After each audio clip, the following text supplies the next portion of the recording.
Hey guys, welcome to another banner review video in sort of Convolaria. In this video I'll be covering the banner where Samantha and Simona will be the featured legendary units. As always, you can also use the timestamp to jump ahead to the section that you are interested in.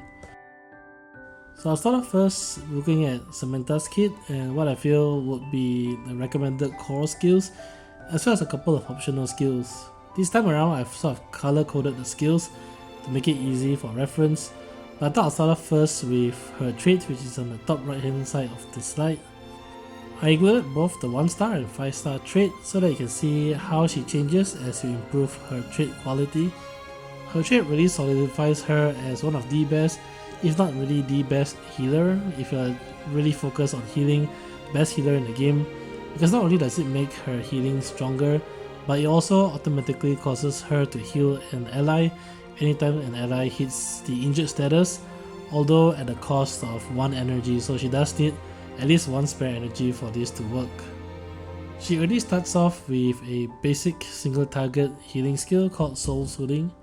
At rank 1 and rank 3 she already unlocks 2 of what I feel to be very core skills for her to act as a great healer.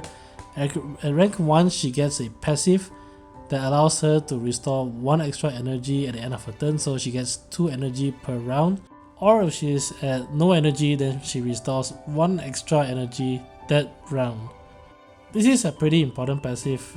I mean, if you've played the game for some time you'll notice that you really don't want your key healers to run out of energy. Without energy then they can't really do their job, so this really makes it easy for Samantha to heal practically every single round without needing to invest in any cornucopia weapon for her.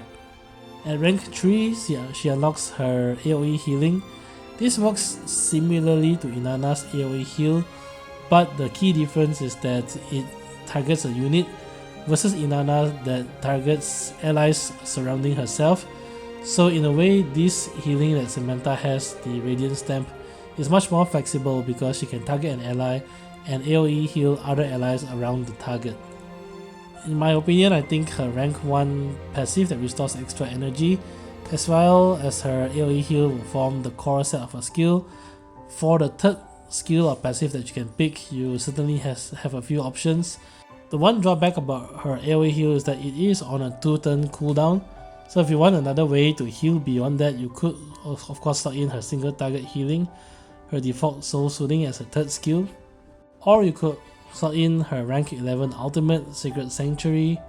This gives all allies within 5 tiles of herself damage reduction 3 and boosts their healing received, and it also allows her healing associated with her trait to heal without using energy for that 1 turn.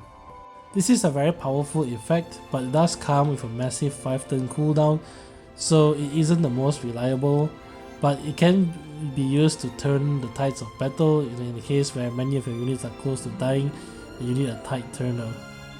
If you don't need that much healing and you feel that a rank 3 Radiant Stamp is enough, then you could potentially slot in either her Leader Aura, which boosts allied Papal States units attack and defense. The main drawback about this is that it's a pretty basic Leader Aura. Besides the attack and defense boost, it doesn't really help anything much. Another interesting skill that she has that could certainly be the pick for her third skill would be her rank 7 Light of Celestial Purge. This is a massive AoE skill that not only cleanses debuffs on allied units but also dispels up to 3 buffs on any enemy units caught in the AoE. In terms of her rank 5 reaction skill and her rank 9 basic attack skill, they're both actually pretty good as well. So her rank 5 reaction gives her an ability called Devout Faith. This grants Samantha the Resolve ability, which is to survive a killing attack or a death blow with at least 1 HP remaining, but it does require her to have 3 energy for this to work. When this triggers, she will also be healed back up to 70% of her health, but is limited up to 2 times per battle.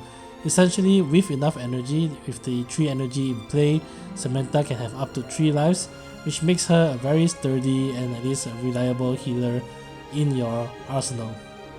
Her rank 9 basic attack skill also deserves special mention. Invigorating Strike deals okay damage, it's sort of average, but importantly it does restore 1 energy per attack, and that helps tremendously with her energy management. So looking at Inanna's kit, my thoughts are she is really very impressive in terms of pure healing power. She has a lot of flexibility in both her single target and her AoE healing, although with the drawback that her AoE heal does come with a 2-turn cooldown. Her trait is pretty powerful in terms of healing as well, and as long as she has the energy, she can probably keep your team pretty healthy or topped up throughout the fight. The drawback of course is that it does depend a lot on energy, but luckily Samantha herself has ways to replenish energy in her kit.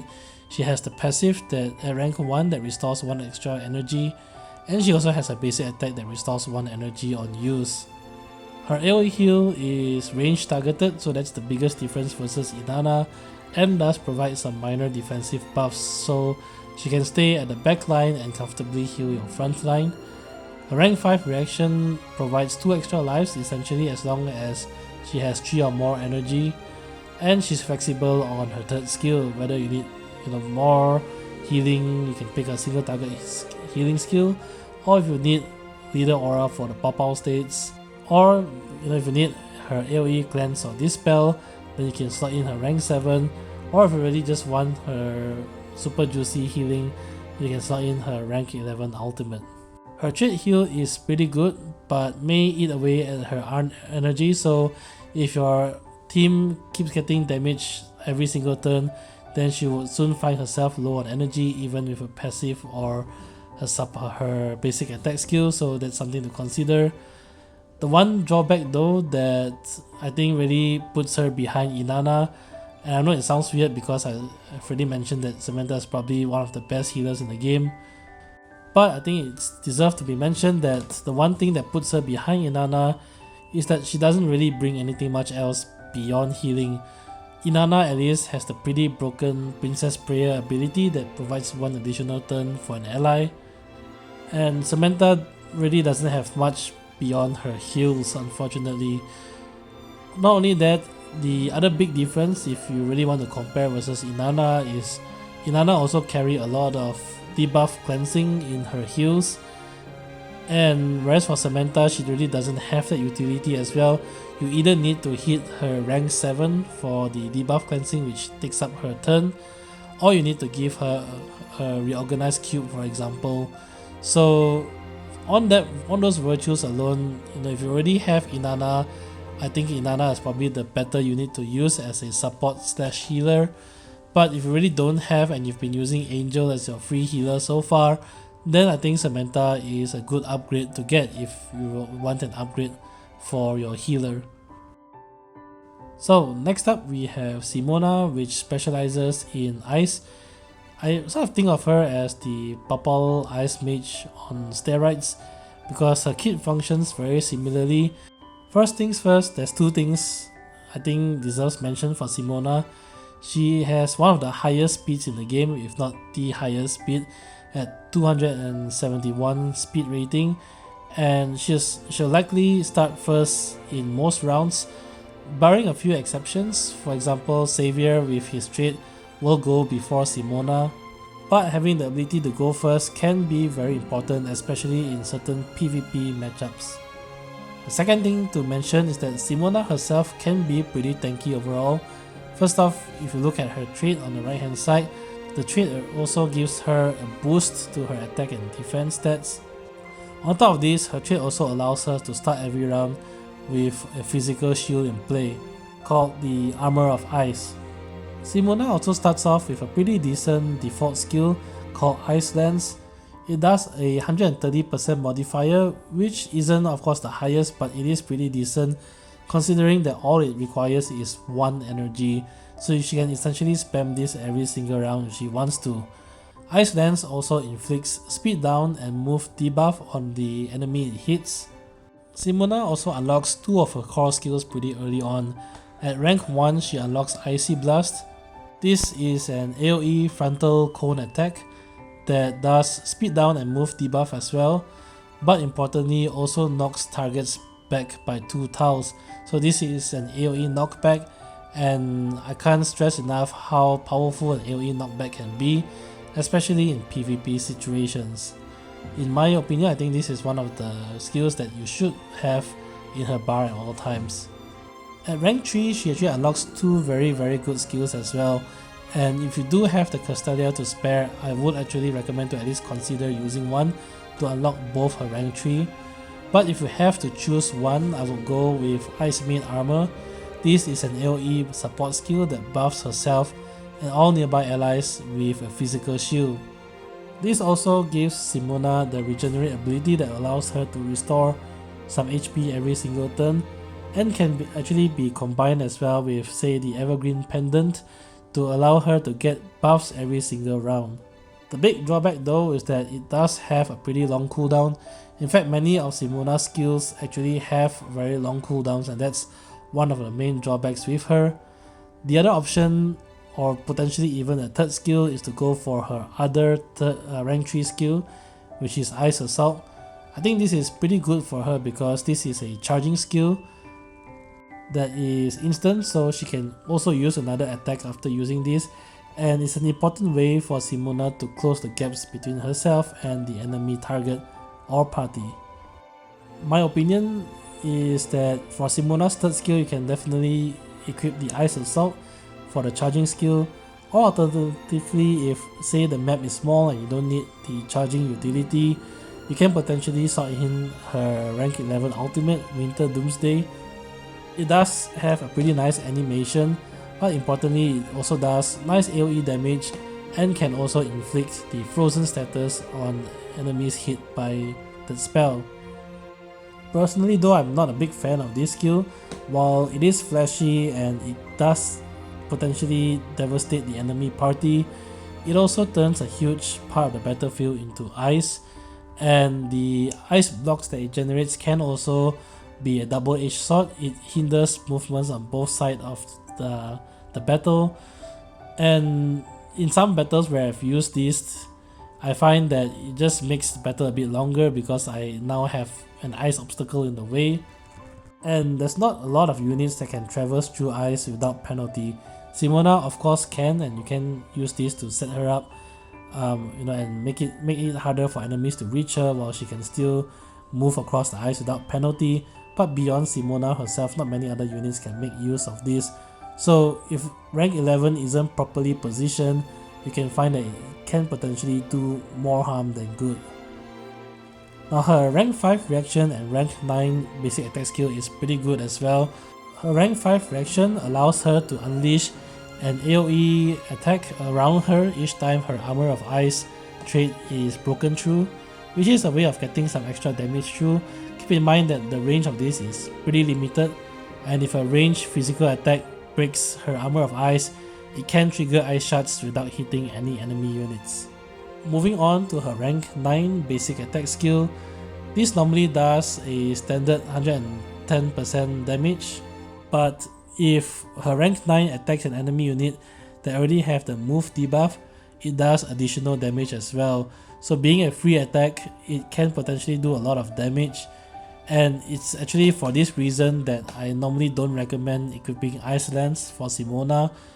The main problem is that she just only has 3 slots for skills and passives as like all other characters, and it's very competitive. She has many good skills that you really want to fit into her skill bar, and I find that if I have to give up a skill, I'd rather give up Ice Lance and default towards her Ice Maid Sword basic attack when she's out of energy or when her skills are on cooldown. So looking at Simona's kit, my thoughts on her, I think she's a unit that's probably better geared towards PvP, so if PvP is your thing, then she's definitely a great pickup. Why do I say so? Well, like I said earlier in the video, she has a blazing fast 271 speed, which puts her probably a tier higher than everyone else. She does have AoE knockback, she has the ability to set tiles on ice and can land move and speed debuffs, both of which are pretty good utility in PvP situations. Doesn't mean that she is terrible at PvE. It just means that a lot of her skills and her utility is more geared or suited towards PvP type of situations. She can still do fairly well in PvE, and towards PvE I think one of the highlights is that she is pretty tanky overall. She already has a trait that boosts her defensive stat.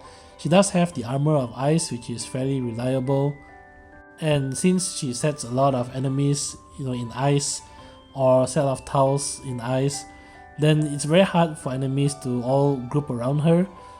So as long as you play her carefully and correctly, she should survive fairly long in the battlefield as well.